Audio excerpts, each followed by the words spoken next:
The year is 1996 and LucasArts has an idea. They already have a successful franchise in Star Wars, with the highly profitable original trilogy about to see its special edition re-release. They also have a successful lineup of both expanded universe novels and comic books, with some decent video game adaptations, admittedly also some that were not so decent, but hey, we'll ignore those. So they then decide to tell the biggest story ever told in the Star Wars universe outside of the movies.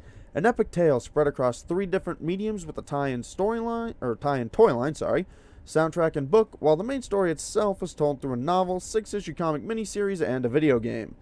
This is the Shadows of the Empire saga, the first expanded universe story to receive mainstream attention. For those who don't follow me on Lion's Honor, over the past 3 weeks I've reviewed in written form the video game, the comic series, and the novel. I'll post links in the description of this video for those who come from my YouTube channel or even somewhere like Standing Trials. Now then, the biggest draw to Shadows of the Empire was that it was a multimedia event. The story was split across all 3 mediums, at least in theory, with the video game, the comic book, and the novel each telling separate parts of the story. Granted, this didn't work out as well as it was advertised, and what was supposed to be what was supposed to be its biggest strength also wound up being its biggest weakness. The multimedia aspect was a neat idea, but they wound up not being able to fully deliver on it. The video game wound up just expanding parts of the story, and in some cases just altering it, told in other areas. The comic book only had 2 parts to it that weren't told in better detail in the novel, and of those 2 parts, only one of them was worth reading. Now, while the comic book and the video game weren't bad, most of the story was, in fact, in the novel. Possibly this was intentional, and the idea was to get people who only read the comic books or only played the games invested in the novel series, but from my experience that didn't happen. So, for this video we're going to cover how the 3 parts of the video, or of the event link up, and the impact they had on the Star Wars expanded universe of the time as a whole. I won't be covering the toy line, the soundtrack, or the making of book. For the toy line and the soundtrack, I have no idea, for the toy line and the making of book, I have no idea how to review them. For the soundtrack, I do know how to review that, but for those who don't know, I have scarring on my eardrums that actually affects my ability to hear certain tones, so I am completely the wrong person to review something like that. Sorry. I do know some people who might be interested in that, so maybe one of them will take up that mantle. In the meantime, so yeah, this is Star Wars Shadows of the Empire, and in true multimedia event fashion, let's get on to reviewing the event as a whole. The events of Shadows of the Empire mostly revolve around Luke, Leia, and Darth Vader, with the supporting cast of Lando Calrissian, Chewbacca, C-3PO, and R2-D2 backing them up, or at least backing up the heroes. Palpatine is the supporting cast for Darth Vader. There were some new characters introduced as well. Prince Xizor served as the event's main villain, who was the head of the criminal empire known as the Black Sun. He also had with him a bodyguard android named Guri. On the hero's side, there was a new character named Dash Rendar, who was a smuggler like Han Solo, except pretty much better than him in every way, except not being nearly as cool, despite the writer's best efforts. In addition, in the comic series only, there was a subplot with a character named Gix, who was Darth Vader's spy in Jabba's palace. Most of the events surrounding the new characters wound up being pointless, but we'll talk about that in a bit. Also in the comic series, there was a large segment focused on Boba Fett. Now, the issue there is this story takes place between between The Empire Strikes Back and A New Hope. No, sorry, not New Hope, Return of the Jedi. Between Empire Strikes Back and Return of the Jedi. I don't know how I got that confused with New Hope. I apologize. Sorry, hiccups. Now then, the problem there, as you might guess, is that we know that that Luke and Leia aren't going to rescue Han, which is a major plot point early on. Likewise, Xizor, who's out to kill Luke Skywalker, isn't going to succeed. And likewise, Darth Vader isn't going to capture Luke Skywalker, which is a big part of his plot. So in the end, most of our cast will either wind up not accomplishing anything, or in the case of Prince Xizar, dying. Yeah, the only character that really accomplished anything was Boba Fett. His part in the story actually details him getting Han Solo to Jabba the Hutt. Unfortunately, this means that things tend to be a little, how do I put this? Toothless? The event just doesn't have the drama it needs in order to be really successful. This is probably part of the reason people don't seem to talk about the book or the comic series that much. In the case of the book, it's a decent book, but we know how things are going to end. Xizor is going to be defeated. Luke, Leia, and their friends will meet up and will go to Tatooine, so the events of Return of the Jedi can take place. Vader, nothing will happen to Vader despite his best efforts, and it winds up just kind of going in circles. People begin right where they left off, except with a little more information. This is even worse in the comic series, where the events that do take place aren't really properly explained. In my review of the comic series, I mentioned that our heroes seem kind of like ping pong balls. And yeah, that honestly is a big detractor from the comic series. I hear people talk about the book from time to time, but the comic series, I didn't know a damn thing about until I went in to review it, which is a little sad. The video game, meanwhile, people do talk about a lot for its impact on Star Wars video games, and to a lesser extent to action games on the 64. And yeah, it totally deserves those props. It's aged like crap, but it's still at least a decent game, except on some of the more insane difficulty levels. But did have a big effect. Now, the biggest problem, though, reviewing the event as a whole, is the fact that despite the event's claims that all three parts of the story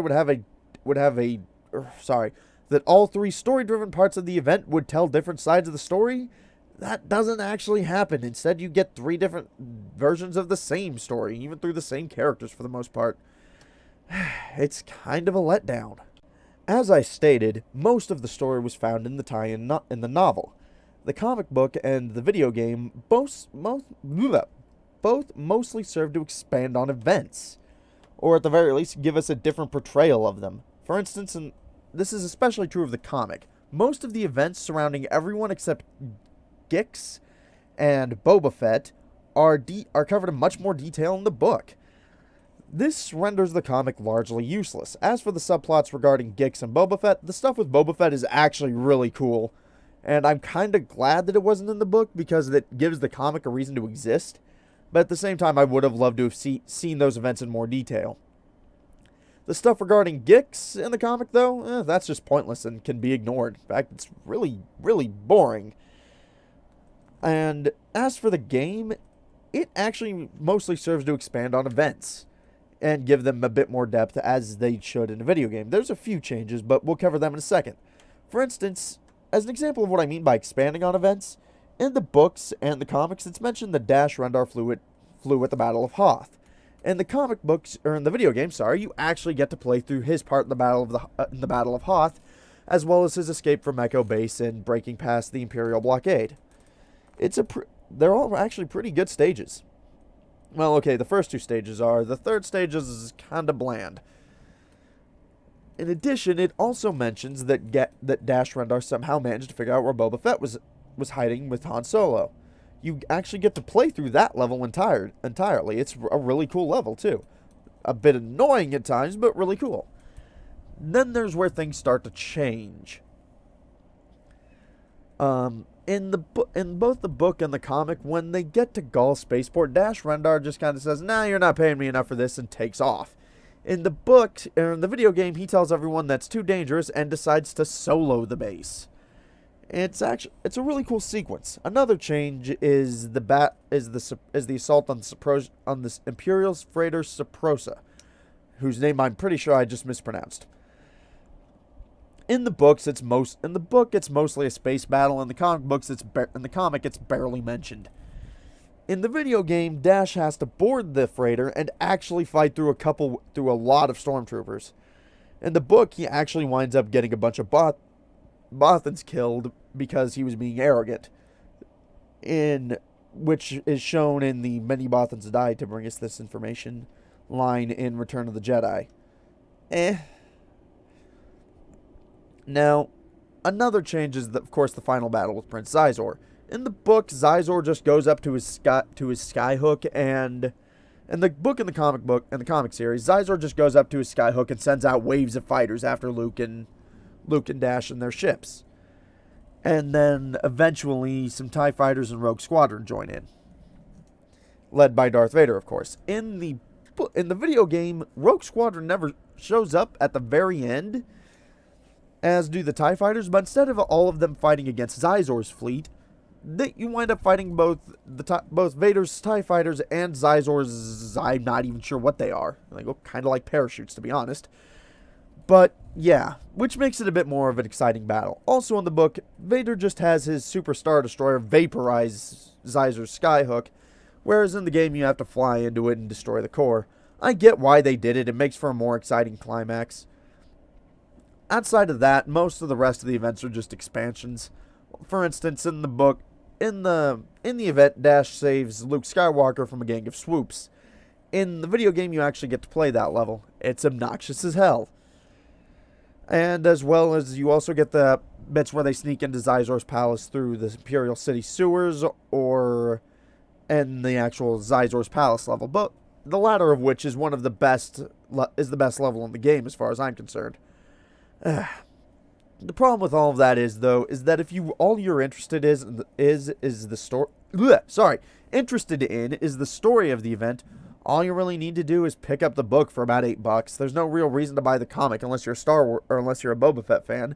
And while the video game is decent, it has been surpassed by quite a few games.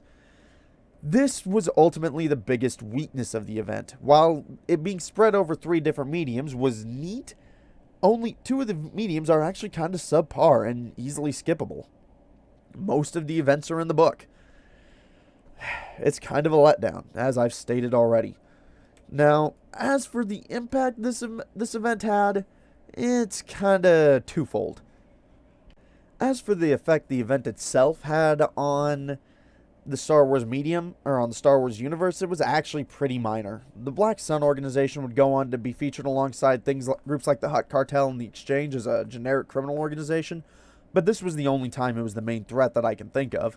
As for the characters, Xizor died, Dix never appeared again as far as I know, Guri appeared a few times, as did Dash Rendar. Both of these characters, though, were kind of a package deal. As far as I know, they mostly appeared together, and even then only a few times. There was a sequel comic series that I haven't managed to read yet. I think it was Shadows of the Empire Revelations, if I recall. I haven't read that one yet, though. For all I know, it's actually pretty good. But I don't know. I'll get to that some other time. And as far as I can tell, there was never a big multimedia event like this. Something similar was done with Knights of the Old Republic, which had a tie-in comic series. But the events of the comic series had very little to do with the games. There was a similar event with the Old Republic MMO, which had some tie-in novels, but that likewise had very little to do with the events of the games. Mostly they served as a prequel. And, The Force Unleashed did have a tie-in novel that covered the events of the games, but from what I hear, it was mostly forgettable. It's kind of a shame. I do like multimedia events like this, but mostly they don't work, and Shadows of the Empire is a good example why. It's hard to balance, to give each part of the event equal importance. Inevitably, one kind of gets the shaft. In this case, it was the comic series. The game was okay. But, honestly, while the event itself had a small impact, the same cannot be said of the impact the video game had on Star Wars video games as a whole. That, my friends, is a much different story. And one, well, yeah, let's talk about it. The impact Shadows of the Empire had on Star Wars games pretty much cannot be understated. Before Shadows of the Empire, most Star Wars games had been tie-ins to the movies, and most of them had been mediocre. I think the only one worth playing was the Super Star Wars series, which admittedly was pretty good for what it was. They did take some liberties, but hey. Shadows of the Empire, meanwhile, was, of course, the first game, as far as I can tell, off the top of my head, to be released that didn't directly tie into the events of the movies, for all that did allude to them a fair bit. This paved the way for other, admittedly better games. Shadows of the Empire, without Shadows of the Empire, we probably wouldn't have had games like the Dark Forces saga, which is amazing, or the Knights of the Old Republic sorry, I don't know what the hell happened to my voice there. Or games like the Knights of the Old Republic saga, which are also amazing. Or even Force Unleashed, which is decent, and Battlefront, which, except for Battlefront EA, is also amazing. More directly, the people who worked on Shadows of the Empire would also go to make, would go on to make the Star Wars Pod Racer games, which were also amazing, and Star Wars Bounty Hunter, which I've heard is at least decent, but I haven't had the opportunity to play it yet, which I do want to remedy at some point. Another big impact it had is the flying segments in the Shadows of the Empire game led directly to the Rogue Squadron series, which again is amazing. As you can tell, without the Shadows of the Empire event, we may not have had a bunch of these games, and a lot of them were at least decent. Most of them were really, really good. So, while the game itself was mediocre, the impact it had on Star Wars games is profound. You should definitely be grateful for it, even if I don't necessarily recommend that you play it unless you're a big fan of 64 games, or game design as a whole. It's got some interesting design, I'll give it that. Outside of that, though, the comic series didn't have any impact on the comics, as far as I can tell. The novel didn't have any impact on the novels, as far as I can tell, aside from maybe convincing a few more people to pick them up, which is a shame to an extent. Honestly, I don't think even if this event had been great, I don't think there would have been much more in the way up. I don't think it would have caused a big influx of comics or novels. Those were already produced pretty regularly for quite a long time. But we can be thankful for the impact it had on the video game scene. That's definitely a good thing. And that wraps up this look at the Star Wars Shadows of the Empire multimedia event. I hope you all have enjoyed both this video and the written articles over the last month. This is my first time making a video of this nature, so any feedback you have would be much appreciated. I almost certainly have room to improve. Yeah, but that's it for Shadows of the Empire. For other stuff I'm up to, of course you all know about the Let's Plays and whatnot. I'm also over on the Lion's Honor side. I'm currently going through the Final Destination movies, one a week. Sorry, I don't know what the hell happened to my voice there. I'm also going through the 5 Final Destination movies, one of them a week. The first review is already up. I believe Subesian Games is doing a video tie-in to that as well. The first one of those, I don't know if it's up yet at the time of recording. So, yeah. Hopefully it is. I'll have an annotation up in the video if it is, and links to that if it is too. I've also got game reviews and whatnot going on over there, so yeah. If you all want more journalism type stuff from videos from me, let me know and let me know what I can do to improve them. Otherwise, I will see you all in the next Let's Play video and in the next article over on Lion's Honor. In the meantime, thank you everybody so much for watching. This is my Basilisk. Have a good night, folks.